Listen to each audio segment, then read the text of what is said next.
Hello friends, to welcome to my channel the Manish Kismable.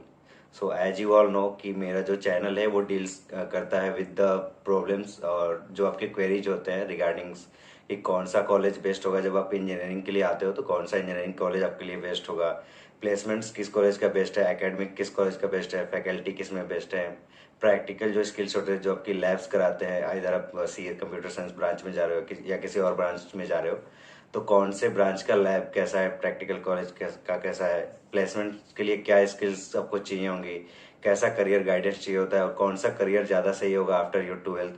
तो ये सारे जो क्वेश्चंस होते हैं रिगार्डिंग एडमिशन, रिगार्डिंग प्लेसमेंट, जो फ्रेशर्स होते हैं उस तरह की सारी क्वेरीज हम अपने इस प्लेटफॉर्म पे रिजॉल्व करते हैं।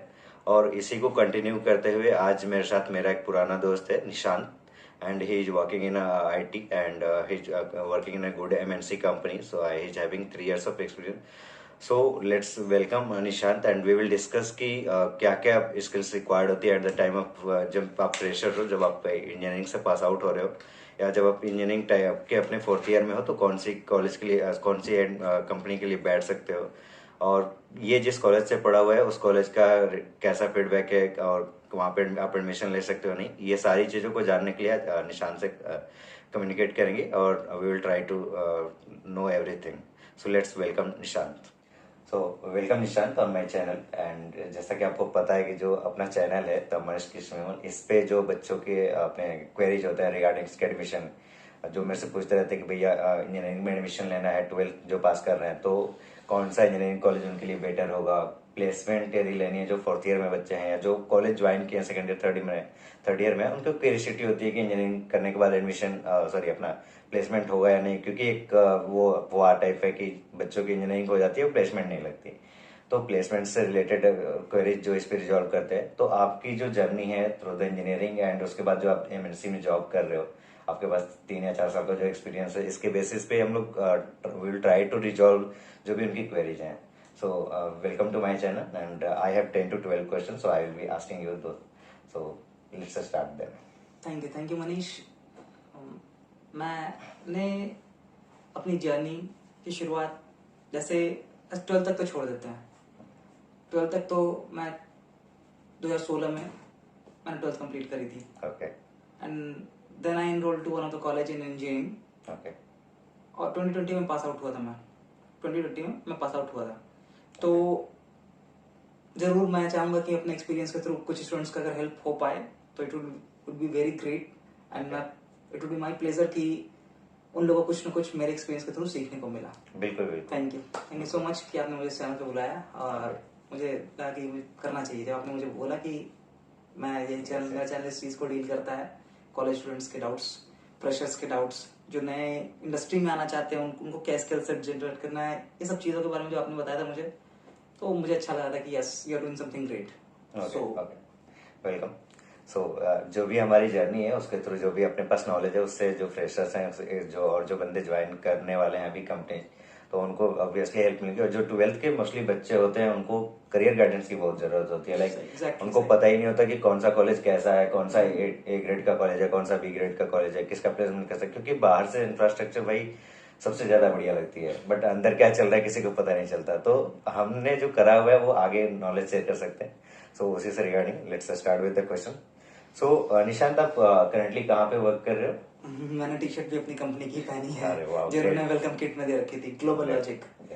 ये ग्लोबल लॉजिक एमएनसी है। ओके। जो कि बहुत सारे कंट्रीज में है। इंडिया में तो खैर बहुत जगह है, नॉर्दर्न में तो अपना गुड़गांव और नोएडा है, और साउथ में बहुत जगह पुणे, नागपुर, बैंगलोर वगैरह, हैदराबाद लोकेशन पे है। और एमएनसी इसलिए है कि मतलब सिर्फ इंडिया में इसलिए नहीं, एमएनसी का मतलब multinational companies. Multinational companies Argentina, Ukraine, Poland, USA, सभी जगह ये है। तो स्वीडन वगैरह में भी है। तो बहुत सारे नेशन में ग्लोबल लॉजिक है। तो ग्लोबल लॉजिक को पिछले 1-1.5 साल पहले हिटाची ने खरीद लिया था। ओके।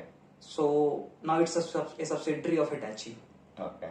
सो बेसिकली मेरी जो बिलिंग वगैरह भी होती है, जो भी मेरी सैलरी आती है वो तो ग्लोबल लॉजिक से ही आती है। बट एग्जैक्टली ऐसा है कि ये कंपनी अब हिटाची है। सो मेरी आईडी कार्ड जो मुझे मिली, मुझे मेरा आईडी कार्ड रिन्यू कराना पड़ा। कंपनी के थ्रू, मेल के थ्रू मुझे नोटिफाई किया गया था कि you have to just renew your ID card because you are now working in Hitachi. Okay. That means कि हिटाची ने एक्वायर कर लिया Yeah. ग्लोबल लॉजिक को, बट अब ग्लोबल लॉजिक के साथ अपने वर्क स्टार्ट करा था Yeah, and yes. Now you are the part Of of course, Hitachi. of course. Okay, great. सो निशांत, आपने जो इंजीनियरिंग करा है वो किस कॉलेज से करा हुआ है और आपका बैच क्या रहा था? मैंने बताया अपने 2016 से 20 मेरा ड्यूरेशन रहा है यस. पास आउट का. लास्ट मेरा कोविड के टाइम था, एग्जाम्स वगैरह एग्जामिनेशन वगैरह, तो वो ठीक है. बट मेरा कॉलेज है PSIT Kanpur, Pranveer Okay. Singh institute of technology. Okay. और बेसिकली वहाँ 2 कॉलेजेस हैं, okay. PSIT and PSIT COE, college of engineering. Okay. तो दोनों AKTU से एफिलिएटेड है, ओके. जो कि लखनऊ जनरल में. Plan yes, technical yes. पहले UPTU था, वो अब AKTU हो गया. Yes, correct. तो एग्जैक्टली मैं PSIT से पढ़ा हूँ, कानपुर में है वो. एग्जैक्टली बहुत अच्छा इंफ्रास्ट्रक्चर है वहाँ का. ओके. तो मैं वहीं से पढ़ा लिखा हूँ. बढ़िया है, बढ़िया. कंप्यूटर साइंस मैंने चुनी थी अपनी स्ट्रीम. ओके. अच्छा, जैसे मेरे चैनल पे जो होते हैं बच्चे न्यू एडमिशन के लिए देखते हैं वो सारे 12th पास होते हैं साइंस बैकग्राउंड से. अच्छा. तो उन सबकी एक्सपेक्टेशन होती है कुछ की इंजीनियरिंग करेंगे. जैसे जो IIT JEE के लिए बैठते हैं उनकी होती है कि भाई प्लेसमेंट जो अपनी होगी वो 50 लाख या 1 करोड़ की होगी, जो हर एक बच्चे की होती है आफ्टर 12th. सो आपने जब 12th करा था इंजीनियरिंग से पहले, तो 12th और इंजीनियरिंग के बीच में आपकी क्या एक्सपेक्टेशंस थी? मैं as a normal student, as an average student, मैं बताता हूँ कि मुझे बिल्कुल आइडिया नहीं था कि मतलब सही में करना क्या. मैं कुछ दिन बैठ के सोचा था कि सही में एग्जैक्टली करना क्या. मैं फॉर्म्स वगैरह तो फिल कर दिया था मैंने, IIT JEE वगैरह के था. मेरा मैथमेटिक्स से स्ट्रॉन्ग था तो मैंने वही कर रखा था. बट एग्जैक्टली मैं सोच नहीं पाया था उस समय. मैं भी मतलब बहुत सारे स्टूडेंट्स ऐसे होते हैं जो एग्जैक्टली मैं नहीं सोच पाते करना क्या है. लेकिन थोड़ा देर सोचने के बाद मुझे लगा कि देखिए, हमें फैमिली मेंबर्स का ये थॉट होता है ना कि यार कि बच्चा के पास कोई ना कोई टेक्निकल डिग्री होनी चाहिए जिसके कारण वो आगे चल के भूखा नहीं रहे. अर्निंग अपॉर्चुनिटी अर्निंग अपॉर्चुनिटी रहनी चाहिए. यस. वो हमें गरीब नहीं देखना चाहिए. तो बस मैंने कुछ दिन बैठ के सोचा कि करना क्या है, और फिर फाइनली मैंने एडमिशन ले लिया PSIT कानपुर में कि मुझे इंजीनियरिंग करनी है. Okay, great. So my next question है, लाइक जो जब आप बीटेक कर रहे थे वहाँ पे PSIT से, तो PSIT के ड्यूरेशन में लाइक PSIT में जो आपने टाइम पीरियड गुजारा है, जो आपका एक्सपीरियंस है, तो वो PSIT का एक्सपीरियंस कैसा रहा? लाइक 4 साल का जो इंजीनियरिंग हुआ है उस इंजीनियरिंग का एक्सपीरियंस कैसा है? आई लिटरली से कि it was really a wonderful journey. मैं ऐसे बहुत सारे स्टूडेंट्स होंगे जो अपने कॉलेज से निकल गए थे, यार कॉलेज ने कुछ नहीं किया है या फिर मुझे मजा नहीं आया, ऐसा कोसते होंगे. बट एग्जैक्टली आई लिटरली से एज ए एक्स PSITian कि वहाँ कुछ ऐसा है, अगर अच्छे फ्रेंड सर्कल, संगति आपकी थोड़ी सी अच्छी हो गई तो it will be always rememberable in your heart. वहाँ पूरा एक्सपीरियंस इतना अच्छा हर चीज से. मैं नॉट फॉर प्लेसमेंट वगैरह, डिसिप्लिन, स्ट्रिक्टनेस, हर चीज से मतलब ये है कि as a student, as a college कैसा होना चाहिए. बाकी अगर कॉलेज ऑर्गेनाइजेशन नहीं कर पा रहे हैं सही से मेंटेन या फिर उस तरह से मैनेज नहीं कर पा रहे हैं, तो मैनेजमेंट एग्जैक्टली PSIT से सीखनी चाहिए बहुत सारे कॉलेजेस को. मैं कॉलेजेस तक को ये गाइड करूंगा. मेरा ये पर्सनल एक्सपीरियंस है. Okay. So in continuation with this question, like कि आपका एक्सपीरियंस कैसा रहा है, हम लोग जानना चाहेंगे कि आपका जो कॉलेज था PSIT, उसका कॉलेज का एनवायरनमेंट कैसा है? कॉलेज की हॉस्टल्स जो होती हैं, गर्ल्स हॉस्टल, बॉयज हॉस्टल, वो कैसा है? और एकेडमिक्स कैसा है? फैकल्टी वहाँ पे कैसे हैं? तो थोड़ा सा उसके बारे में बताइए. मैं अपने ड्यूरेशन के बारे में बात करूंगा. और उसके बाद मैं अपना डिग्री लेने के लिए भी एक बार गया था, तो उसका थोड़ा सा चेंज मुझे दिखा था, जो कि ऑफ कोर्स प्रोग्रेसिव था. ओके. तो मैं 2 चीजें के बारे में बताता हूँ आपको. 4 सालों में 2016 से 20 मैं हॉस्टल में ही रहा हूँ. और एग्जैक्टली मेरा वहाँ के जो फैकल्टी मेंबर्स हैं उस समय बहुत ही सही थे. कुछ एक आध फैकल्टीज जो टेक्निकल, जो कि सेकेंड ईयर में मुझे देखने को मिले, वो बाद में उन्होंने छोड़ दिया. What ever the reasons they have, वो नहीं पता मुझे. बट एग्जैक्टली मुझे अब भी भरोसा है कि अच्छे फैकल्टीज होंगे वहाँ, क्योंकि मैं आजकल अपने मतलब से लिंक्डइन वगैरह पे चेक करता हूँ तो कॉलेज प्रोफाइल या फिर बच्चे जो कॉलेज अपने टैग्स कर रखे, तो उनके पैकेज वगैरह देख के मुझे सही में खुशी होती है कि they are on a progressive way. तो ऐसा है कि फैकल्टी बहुत ही अच्छी फैकल्टी वहाँ की, स्टाफ्स वगैरह बहुत सपोर्टिव है, और गाइडलाइंस उनकी बहुत स्ट्रिक्ट होती है कॉलेज की. मेरे कॉलेज में 90% था अटेंडेंस. 90% से कम आप नहीं मतलब हो सकते हो. अगर किसी बच्चे का 90% से कम हुआ, 89.9 भी हुआ ना, तो exactly they will charge you a fine for all the classes from 100 to 89.9। ये फाइन इसलिए नहीं कि उनको इम्पोज करना है, पैसे लेने हैं स्टूडेंट से, वो फाइन डिसिप्लिन लाने के लिए है। मतलब क्योंकि क्या? आपके अंदर, मैं ऐसा मानता हूँ कि आज आप कॉलेज में हो तो बहुत में 75% मुझे चाहिए अटेंडेंस, बहाने मारोगे ये वो, बहुत सारे कॉलेज का ऐसा रूल है, यूजीसी का रूल है। बट जिन्होंने 90 किया उसके पीछे पॉजिटिविटी देखिए। आप जब कंपनी ज्वाइन करते हो तो आप छुट्टी नहीं ले सकते हो बार बार, साल में 10-12 से ज्यादा छुट्टी नहीं मिलती है, लिमिटेड छुट्टियां लिमिट। तो आप 365 में 12 दिन, 365 में अगर 54 दिन आपके वीक्स के जो होते हैं, 54 वीक्स में दो दो दिन का अगर सैटरडे संडे हटा भी दें, तब भी आपके पास 10% से ज्यादा होते हैं। 10-12 छुट्टी मात्र आप ले पाते हो, मात्र 12 छुट्टी, वो भी होली दिवाली से सोचो।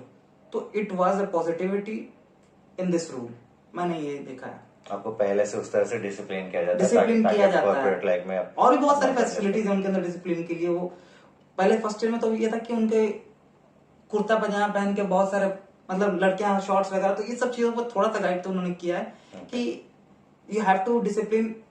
कपड़ों के मामले में भी गुरुकुल में पहले क्या होता था, सही शिक्षा दी जाती थी तो उनका एक अलग कपड़ों का पूरा आचरण से लेकर हर कुछ, तो कुछ चीजों में उन्होंने थोड़ा सा स्ट्रिक्टनेस लगा। तो एग्जैक्टली बस यही कहना चाहूंगा इसमें कि ओवरऑल सभी चीजों में वहां बहुत कुछ अच्छा भी है। पॉजिटिविटी देखना होगा आपको मतलब ये नहीं है कि निराश हो जाना कि यार ये तो 90% अटेंडेंस में अगर कैसे जा पाऊंगा, नहीं। Exactly you have to be positive. अगर आप पढ़ने वाले हो, अगर आपको लगता है कि हाँ इंथुजियास्टिक हो, आप हर एक चीज में, सिर्फ पढ़ने की बात नहीं है, लैब से लेके हर चीज में आपको सिखाया जाएगा। बहुत सारे फेस्ट होते हैं, सिंगिंग वगैरह सबका भी अच्छा वहां पे, तो हर कुछ के वहाँ फैसिलिटी है। हैकाथॉन से लेके सिंगिंग कंपटीशन, जो एक्स्ट्रा करिकुलर एक्टिविटीज होती है, हर कुछ अच्छे से। होस्टिंग वगैरह का भी अगर अच्छे करते हो तो आपको चुना जाएगा फॉर टेक्निकल फेस्ट वगैरह। तो there are lot of opportunities there for every kind of people. Hostels वगैरह की बात करें और जो फैकल्टी वगैरह है, ये सब कैसे है वहाँ पे? हॉस्टल्स की फैसिलिटीज बहुत सही हैं। मैं जब था तो आई लिटरली से कि मेरी फीस फॉर नॉन एसी, मैंने नॉन एसी और एसी दोनों लिया था अपने ड्यूरेशन में 4 साल में, तो नॉन एसी का फीस था 72,000 रुपये पर साल, हर साल के लिए। तो 6,000 रुपये आपको देना था पर मंथली जा रहे हो, और 88,000 लग रहा था मुझे और एसी के लिए। तो ऐसा आप ये साफ सफाई, क्लीन, बाथरूम सब क्लीन करके देते थे हमेशा। और हॉस्टल्स में बहुत सारे रूम्स है, तो बैडमिंटन कोर्ट वगैरह भी था, बास्केटबॉल भी शाम को खेल सकते हैं। और हॉस्टल रहने का तो फायदा ये भी है कि आप म्यूजिक वगैरह जो शाम को सीखने का अपना जो क्लब्स वगैरह वहाँ पे है, उसमें भी आप एनरोल कर सकते हो। तो बहुत सारी चीजें वहाँ। मेस वगैरह कैसा है, जैसे खाना जो गर्ल्स का होता है, क्योंकि स्पेशली बॉयज तो बाहर भी खा लेते हैं, गर्ल्स के लिए थोड़ा होता है। एग्जैक्टली मैं बताता हूँ पीएसआईटी में अभी क्या चल रहा है। जब मैं ज्वाइन किया था तब तो शाम का नाश्ता थोड़ा अच्छा हुआ करता था। मतलब एग्जैक्टली शाम को बहुत सारी वैरायटीज मिल जाती थी as a evening breakfast, evening snacks वगैरह। तो उसमें बहुत सारी चीजें, नूडल्स वगैरह बहुत कुछ। मैं तो अपनी उस बात छोड़ दो, वो 3rd ईयर के बाद से एक्चुअली आउट ऑफ बजट उनका कुछ जा रहा होगा। और एग्जैक्टली उन्होंने अपने स्टेटमेंट में लिखते हैं वो कि we don't charge any fee for your food, your fooding is completely free. तो आप कंप्लेन ऐसा कुछ नहीं कर सकते हो, लेकिन यह है कि फूडिंग अच्छा होता है, बिल्कुल हाइजीन होता है। 1300-1400 की कैपेसिटी का एक मेस है, समझ सकते हो आप कितनी बड़ी मेस है। और 1300-1400 बच्चे एक साथ बैठे खा सकते हैं कंप्लीट। बॉयज की बात कर रहा हूँ, गर्ल्स के लिए अलग है। अच्छा, हाँ, गर्ल्स के लिए अलग सेपरेट है। और बिल्कुल फैसिलिटीज वर्ल्ड क्लास इंफ्रास्ट्रक्चर है मेस का भी। और वहाँ के जो लोग होते हैं वो बहुत सपोर्टिव भी। अगर आपको मतलब कुछ चाहिए होता है हल्का फुल्का, कभी तबीयत बिगड़ गई तो आपके रूम पे भी पहुंचा देते हैं वो लोग खाना। बहुत अच्छी बात है। तो ये मुझे बहुत सबसे अच्छा लगा इन सब चीजों के। मैं बीमार रहा हूँ तो मुझे भी पहुंचाया गया 2-3 बार मेरे घर में खाना आया है मेस में से। ओके, तो आगे कंटिन्यू करते हुए सबसे इम्पोर्टेंट टॉपिक पे पहुंचते हैं, जो कि सबके लिए इम्पोर्टेंट होता है और जो बीटेक कर रहे हैं उनके लिए थोड़ा सा और इम्पोर्टेंट हो जाता है, प्लेसमेंट्स। क्योंकि अल्टीमेटली पैसे चाहिए होते हैं जॉब करने के बाद, क्योंकि अफवाह है कि पैसा ही नहीं मिलते, बीटेक कर लो घर बैठ जाओ। तो जो आप पीएसआईटी से आप इंजीनियरिंग करते हैं, पीएसआईटी से इंजीनियरिंग करने के बाद आपकी प्लेसमेंट कब हुई और वहाँ पे प्लेसमेंट का एवरेज क्या है, रिकॉर्ड्स कैसे हैं, मतलब कौन सी कंपनी आती है नहीं आती? मैं एक्स्ट्राऑर्डिनरी स्टूडेंट्स की बात नहीं करूंगा, मैं एज एवरेज स्टूडेंट्स की बात करता हूँ। एक्स्ट्राऑर्डिनरी तो कर कुछ भी कर सकते हैं। हाँ, एवरेज की बात कर रहे हैं हम लोग। एवरेज की बात करता हूँ, और जो लोअर है वो थोड़ा सा पुश करके अपने आप को एवरेज मान सकते हैं। पीएसआईटी का ऐसा कॉलेज है, मैं अपनी कॉलेज की बात कर रहा हूँ, कि अगर आपको अच्छा फ्रेंड सर्कल मिल गया, अगर आपको, मैं पर्सनली नॉन कोडिंग बैकग्राउंड देता हूँ, मैं पटना शहर के अंदर भी, वहां से 30-34-35 किलोमीटर गांव है मेरा, वहां से Okay. जब मैं पहली बार कॉलेज में सी सुना था ना, सी, तो मुझे पता है अरेबियन सी, ये सब सी लग रहा था। तो सोचो तो कितना बेवकूफ था मैं। And now today I am 5 star coder at HackerRank. तो मुझे दोस्तों से बहुत मुझे मिला सपोर्ट, उन्होंने मुझे सिखाया। तो सी, वो सी से कब मैं यहाँ पाइथन और फिर जावा, एक्चुअल सी में आया, और सी के बाद फिर जावा वगैरह में भी मैं पहुंचा। अभी मेरे पास जावा बाइक भी है मेरे फ्रेंड्स के पास। मैं अब तो कोड की सी में है, समुद्र में है कोड वाला। एग्जैक्टली। तो मैं नॉन कोडिंग बैकग्राउंड से आता हूँ। तो मैं, जो लोअर स्टूडेंट्स है नीचे के, वहां से लेके एवरेज स्टूडेंट्स तक, उन लोग के पास ये है कि मौका अच्छा है वहाँ, लैब्स वर्ल्ड क्लास लैब्स है। पहले जब मैं पढ़ता था तब तो वहाँ सेकंड फ्लोर, कॉलेज में 3 floor, ground floor, first floor, second floor. तो सेकंड फ्लोर के जो सीएस डिपार्टमेंट है, उसमें पीएसआईटी हो या सीओई हो, दोनों तरफ से मतलब उनके लैब्स ऊपर भरे पड़े हैं। okay. 3-3, 4-4 क्लासेस हैं एक साथ, एक बार में, एक में कम से कम 15 के आसपास कंप्यूटर्स है। मतलब और काफी अच्छी प्रैक्टिकल नॉलेज काफी अच्छी दी जाती है, काफी देती है। और बाकायदा जो, अगर अच्छे फैकल्टी आपको मिल गए, बहुत सारे फैकल्टी, अब सारे फैकल्टी एक तरह के नहीं होते, एक तरह नहीं होते लेकिन अगर आपके बैच में अच्छा फैकल्टी मिल गया जो आपको, जैसे कोई प्रोग्रामिंग है, कोई बैक ट्रैकिंग का क्वेश्चन है, कंप्यूटर सीएस के स्टूडेंट्स की मैं बात कर रहा हूँ, बैक ट्रैकिंग जनरली हम लोग 12th के बच्चों को भी कहते हैं, और जो बीटेक में होंगे एक तरह का, मतलब एक प्रोग्रामिंग का वो पैराडिग्म है कि इस तरह से प्रोग्रामिंग की जाती है। तो उन सब चीजों को जो बहुत कॉम्प्लेक्स होते हैं, अच्छा टीचर मिल गया आपको, वहां पे समझाता है, प्रोजेक्टर वगैरह सब कुछ लगा हुआ है हर एक क्लास में, हर एक क्लास में, हर एक लैब में, वो सब सिखाते हैं, पूछते हैं, तो वहां समझाते हैं। और आपको लैब से कंप्यूटर सिस्टम मिला हुआ, आपको करना है, तो आपके पास अपॉर्चुनिटी है, वो अच्छा सिखाएंगे, आप अच्छा करोगे। तो वहाँ से जो कुछ नहीं समझ में आ रहा है, तो वहाँ स्टूडेंट्स लोग भी हेल्प करते हैं, थोड़ा कुछ प्रोजेक्ट वगैरह ही बनाओ। मैंने अपने 4 साल में लगभग 3-4 प्रोजेक्ट वहां पे बनाया, आईओटी वगैरह तक के बनाया है। तो और मैं सीएस का स्टूडेंट था, मुझे सीखने की बहुत इच्छा थी अलग अलग चीजों की। तो वहाँ मिलता है, सब चीज फैसिलिटी मिलती है कि हैकाथॉन वगैरह में पार्टिसिपेट कर पाओ, और हर तरह के। बाकी मैकेनिकल वगैरह के भी लैब्स, मैं फर्स्ट ईयर में तो सब कुछ होता है ना, फर्स्ट ईयर में तो मैकेनिकल का भी लैब आप करते हो, केमिस्ट्री की भी लैब करते हो। तो मैकेनिकल और केमिस्ट्री के लैब्स में भी अच्छी फैसिलिटीज हैं, हर एक तरह का इक्विपमेंट अवेलेबल है वहाँ, हर एक तरह का इक्विपमेंट। अब बताओ, जो दो मेरे बैच का 8 लेक्चर होते हैं दिन में, तो 2 लेक्चर सीएस के स्टूडेंट के लिए मैकेनिकल का एक लैब खाली कर दिया जाता है। मेरे तरह के 4-5 बैच हो सीएस का, तो समझ लो मैकेनिकल के बच्चों के लिए भी तो और भी इक्विपमेंट्स और भी लैब्स होंगे वहाँ। सही बात है। तो जब आपकी प्लेसमेंट का टाइम है, जैसे आपका 4th ईयर आया होगा, तो आपके टाइम पे कौन कौन सी कंपनी आई थी, और जो एवरेज, मतलब पैसों की बात तो हर कोई करता है, आप पर्सनल भी अपना नहीं बताओगे, सब जानना चाहते हैं, बट स्टिल आप ये बता सकते हो कि एवरेज प्लेसमेंट क्या रही थी, या हाईएस्ट प्लेसमेंट उस टाइम पे क्या रही थी, सो दैट कि पता होगा मतलब कौन सी कंपनी आ रही है और कितनी प्लेसमेंट दे रही है। कंपनीज की मैं बात करूँ तो ये है कि इन्फोसिस वहाँ की मास रिक्रूटर थी। मेरे टाइम पे यह था कि कैंपस विजिट करती है, इन्फोसिस करती है कैंपस विजिट। टीसीएस उस समय नहीं कर रही थी, और टीसीएस का तो वर्ल्ड एक बार होता है कि इंडिया लेवल पे अपना एनक्यूटी करा दिया। यस, उनका तो एंट्रेंस एग्जामिनेशन होता है, वो सब करना ही है। कैपजेमिनी आई थी, कैपजेमिनी उस टाइम पहली बार आई थी, हाँ पहली बार आई थी, फर्स्ट टाइम आई थी मेरे टाइम पे, 2020 के 20 क्या 19 में आती है, 20 मंथ, मतलब जनवरी के जो 4th ईयर का आपका लास्ट टाइम। तो ये कि पास आउट होने से पहले आपके हाथ में जॉब अपॉर्चुनिटी मिलती है, बहुत अपॉर्चुनिटी मिलती है। विप्रो वगैरह भी आई थी। मैं तो ग्लोबोलॉजिक में प्लेस हो गया था 17 अक्टूबर, मुझे डेट याद है, 17 अक्टूबर 2019।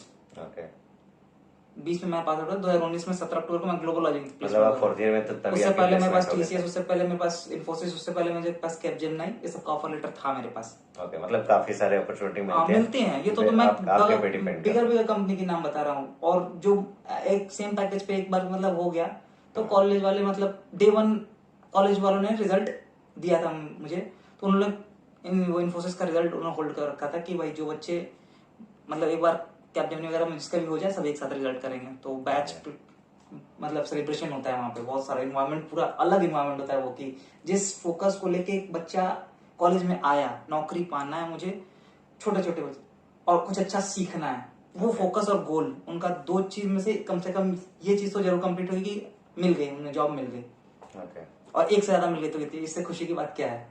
आपके पास ऑफर्स के चॉइसेस हैं। तो एवरेज प्लेसमेंट एवरेज मैंने बताया आपको, नंबर बात करें, जैसे आप कंपनी तो आपने बता दिया कि इन्फोसिस आती है आज का एवरेज कम से कम वहां का 5 लाख जरूर है। आज का एवरेज मेरे समय का ये था 3.5 से 4 के बीच था, और आज का एवरेज 5 तो है ही है। 5 LP आपका मिनिमम लगेगा आज का है, क्योंकि मैं जैसे पोस्ट देखता हूँ अपने, बहुत सारे मतलब ऐसे स्टूडेंट्स हो गए जो बहुत अच्छे अच्छे 40-45 लाख का पैकेज पा रहे हैं। कोई इंटर्नशिप कर रहा है वो भी 1 लाख का मंथ का, 80,000 का मंथ का। ये सब मॉर्गन स्टैनली, पता नहीं और भी बहुत सारी कंपनीज है।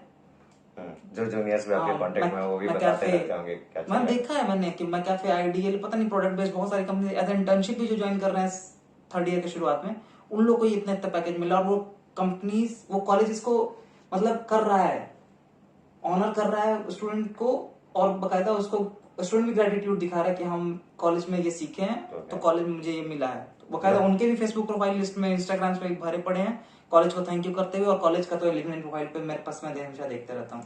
ओके, मतलब ये टर्म प्लेसमेंट्स की बात करें तो प्लेसमेंट काफी अच्छा है वहाँ पे। अच्छा है, लगभग अगर आप थोड़ा सा भी मेहनत करने लायक हो तो बिल्कुल है। मेरे मतलब ये तो मैं कोडिंग वोडिंग की बात कर दिया इतना, नॉन कोडिंग बैकग्राउंड वाले भी, मैकेनिकल, ईसी, आईटी वाले, ईसी वगैरह वाले ना, उन लोग के लिए भी बकायदा एक ट्रेनिंग सेंटर है, मतलब जो ट्रेनिंग प्रोवाइड करी जाती है, ट्रेनिंग कराई जाती है। अगर ये 2016 ये सब 20 में इन्फोसिस का आया था एक बार इन्फीटीक्यू करके, जब कोडिंग से भी इन्फोसिस ने लेना शुरू किया था। पहली या दूसरी था शायद, 19 को उन्होंने कराना शुरू किया था 2019 में। तो उससे पहले इन्फोसिस वगैरह सब सिर्फ वो एप्टीट्यूड वगैरह का जैसे पेपर होता है वैसे कराती थी। तो उस समय के लिए भी इनके पास एप्टीट्यूड का अलग ट्रेनर्स है, इंग्लिश के ट्रेनर्स है जो कि सब कुछ पढ़ाते हैं, ग्रामर प्रोग्रेशन कैसे करना है, इंटरव्यू तक की ट्रेनिंग ऐसी होती है एज ए कंप्लीट। जैसे आप आईएएस का प्रॉपर, यूपीएससी का भी बहुत सारे चैनल्स हैं, आप देखते होंगे कि आईएएस का स्टूडेंट ऐसे मॉक इंटरव्यू देता है, एग्जैक्टली वैसे इंटरव्यू होती है फॉर आईटी इन दैट। और उनके लिए अलग बैच बनते हैं, पैनल बनता है, कम से कम 20-25 पैनल होते हैं। मतलब काफी अच्छे तरीके से प्रिपरेशन कराई जाती है ताकि आपकी प्लेसमेंट तो अच्छी हो एट द एंड। एग्जैक्टली, बढ़िया। अब फ्रेशर्स को जब निकलते हैं इंटरव्यू देने के लिए, तो क्या वो स्किल सेट होनी चाहिए जिससे कि उनको एक मिनिमम ऑफर एटलीस्ट मिले? मतलब वैसी क्या बेसिक जो स्किल सेट होती है, टर्म्स ऑफ स्किल सेट बात, तो कोई अलग अलग बैकग्राउंड आ सकता है, किसी का सीएस ब्रांच हो सकता है, किसी का इलेक्ट्रिकल इलेक्ट्रॉनिक्स कुछ भी हो सकता है। तो एक बेसिक स्किल सेट की रिक्वायरमेंट क्या होती है कंप्यूटर साइंस के लिए, या नॉर्मल आप बताना चाहेंगे क्या बेसिक स्किल सेट की रिक्वायरमेंट होती है to get a job? To get a job सीधी सी बात यह है कि आपको मतलब अपने एक फील्ड में कम से कम मास्टर होना चाहिए। Jack of all should be there, but master of one is also compulsory thing that you should have.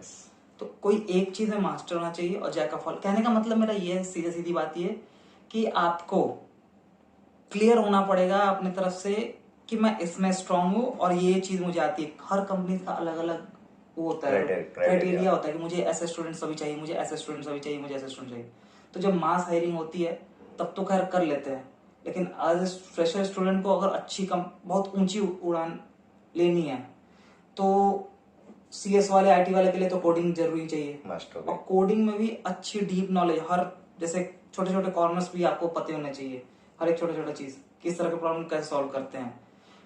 Coding होती है टाइम कॉम्प्लेक्सिटी, उस कम से कम टाइम में कैसे सॉल्व कर सकते हैं। और मैकेनिकल वगैरह इन लोग का जो कोड पार्ट होता है, वीवीए टेक वबाक करके कंपनी थी, वो भी मैकेनिकल वगैरह के स्टूडेंट्स को लेती थी, वो भी आई थी मेरे कॉलेज में।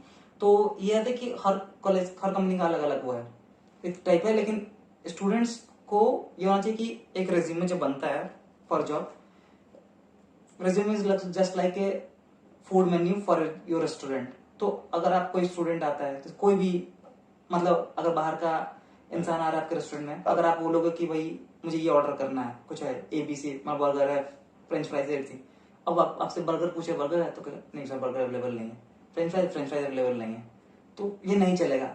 अगर आपने रिज्यूमे मेंटेन कर रखा है, मतलब मेंशन कर रखा है चीजें कि हाँ भाई मुझे ये आती है, ये चीजें आती है, तो आपको वो चीजें आनी चाहिए। आपने लिख दिया और आता नहीं है तो ये नहीं होना चाहिए, वो तो गड़बड़ हो जाती है फिर। ये नहीं होना जो आ रहा है वही एटलीस्ट हाँ वही लिखना है। और स्किल सेट हर एक चीज में कम से कम डिसिप्लिन तो होना ही होना चाहिए। आप सीख पाओ, सीखने की इच्छा जरूर होनी चाहिए आपके पास। ये मैं बेसिक चीज बता रहा हूँ जो कि सभी पे अप्लाई हो रहा है। Yes.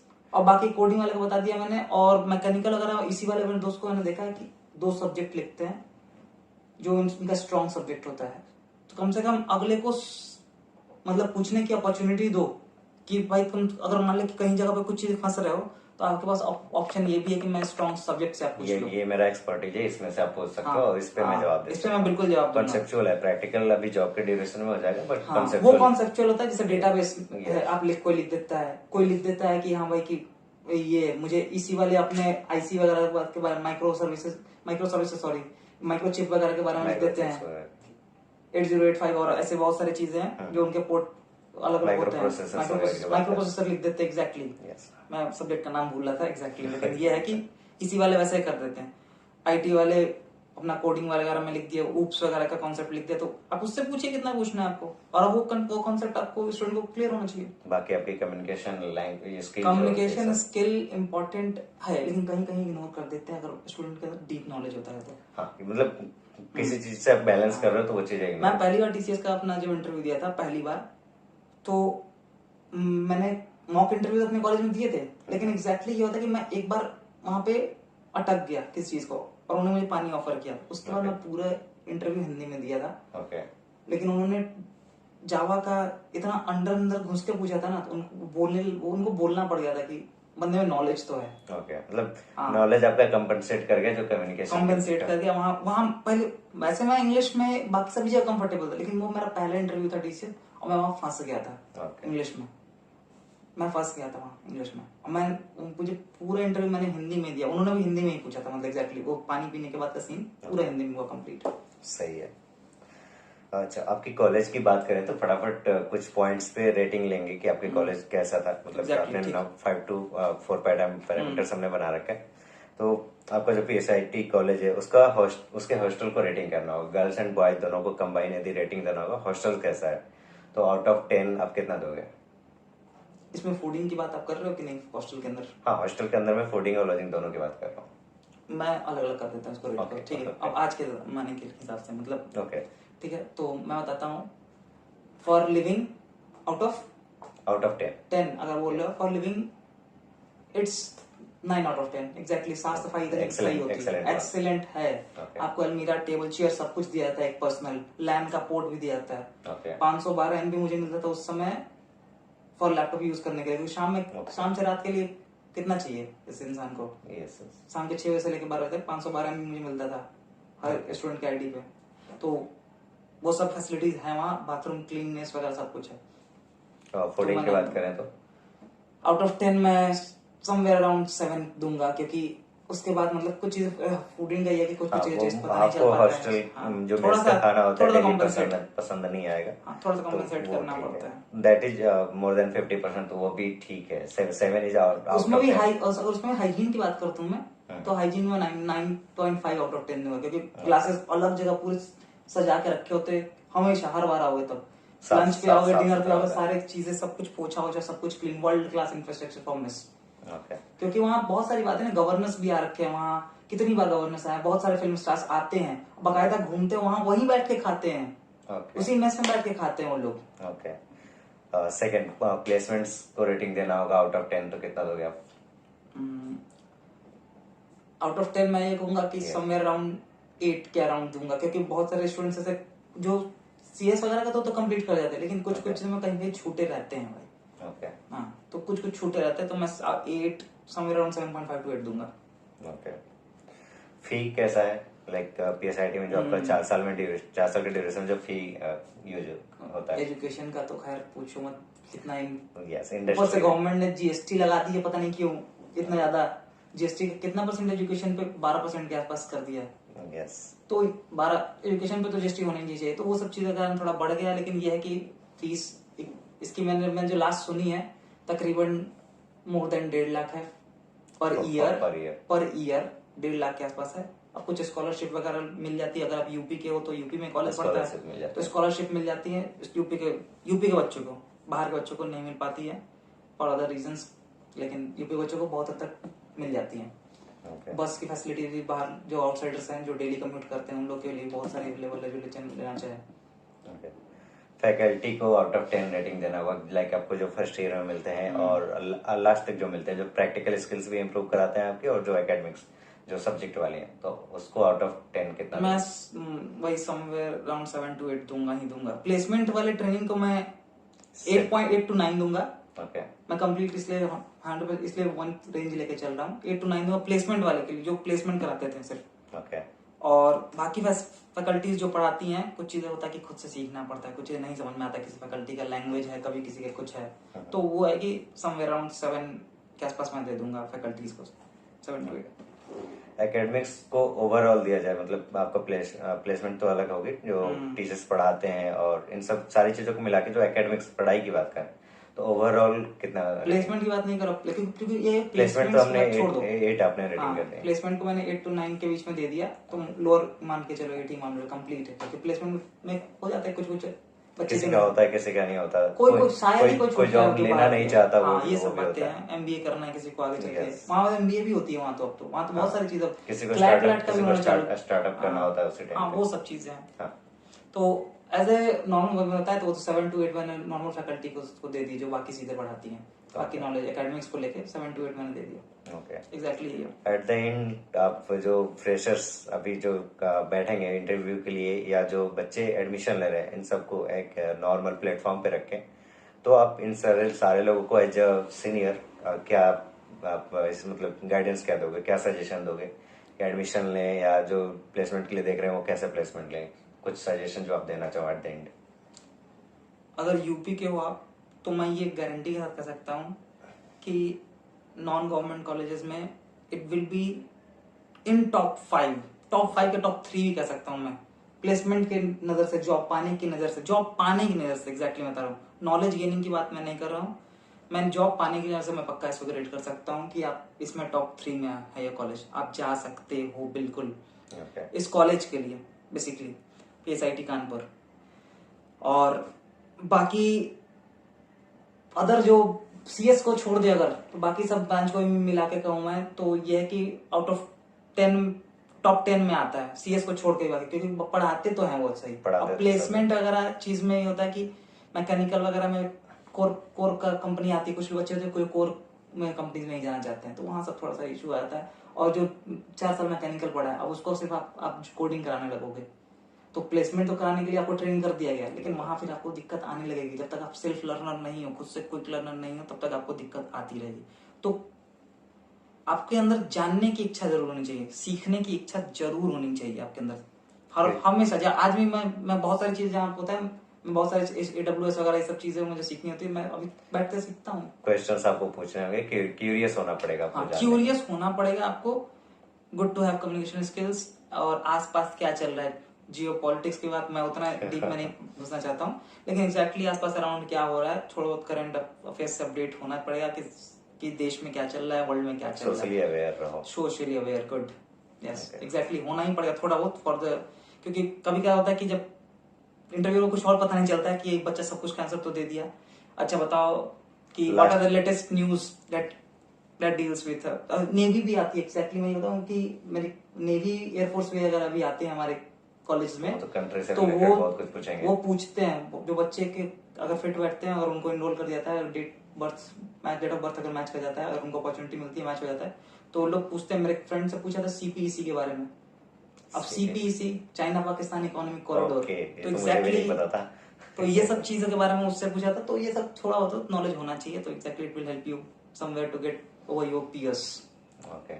So thank you for your time, and I hope this video will help all the students and all those who are looking for the admission into the UP colleges. So PSIT will be a good college to get the admission. Yes, exactly. And for the placement also, like you will be having a good placement after your engineering. So thank you for watching this video, and I'm sure it will help you. So thanks a lot.